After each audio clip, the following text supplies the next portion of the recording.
আসানসোলের নিয়ামতপুর এলাকায় সরকারি নির্দেশ মেনে পুলিশের তৎপর অভিযান শুরু হয়েছে। এলাকার রাস্তাগুলিতে পুলিশ টোটো চালকদের চেকিং করছে। প্রত্যেক টোটোর নথি ও রেজিস্ট্রেশন পরীক্ষা করা হচ্ছে। পুলিশ সূত্রে জানা গেছে, আর কোনো অনিয়ম মেনে চলা যাবে না এবং যে কোনো অবৈধ বা অরেজিস্টার্ড টোটোকে চলাচলের অনুমতি দেওয়া হবে না। এই উদ্যোগের মূল উদ্দেশ্য হলো শহরের সড়ক নিরাপদ করা এবং যাত্রীদের সুরক্ষা নিশ্চিত করা। পুলিশ কর্মীরা নিয়মিতভাবে রাস্তায় দাঁড়িয়ে টোটো চালকদের কাগজপত্র পরীক্ষা করছেন এবং কোনো অসঙ্গিত ধরা পড়লে সংশ্লিষ্ট ব্যক্তিকে আইনানুগ ব্যবস্থা গ্রহণের জন্য ডাকা হচ্ছে।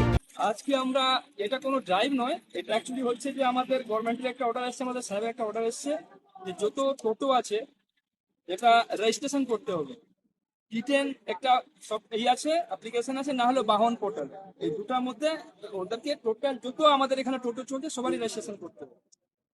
বাহনে ওটা হবে যেটা 172 কোম্পানি যেটা আছে, সেন্ট্রাল গভর্নমেন্ট থেকে অথরাইজ ডিলার আছে, সেই যদি কোম্পানি গাড়ি কোনো টোটোওয়ালা কিনে থাকে সেটা ডিলার কাছ থেকে অথরাইজ হবে, ওটা রেজিস্ট্রেশন হবে।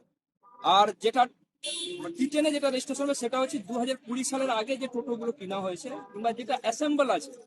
অদারওয়াইজ যেটা 172 কোম্পানি যেটা আছে সেটা বাদ দিয়ে যদি কোনো টোটো থাকে সেটা আমাদের টিটেনে আমরা রেজিস্ট্রেশন করবো। সেটা একজন অথরাইজ আমাদের সাইবার ক্যাফে আছে, তারাই ওইটা করবে। তার সাথে আমরাও অ্যাসিস্ট করছি, আমাদের একটা ছেলেও আছে, সে পুরো সিস্টেমটা আমাদের সাহেবরা আমাদের একটা ট্রেনিং দিয়েছে, ওই ট্রেনিং মাধ্যমে। স্থানীয়রা পুলিশি উদ্যোগকে প্রশংসা করছেন।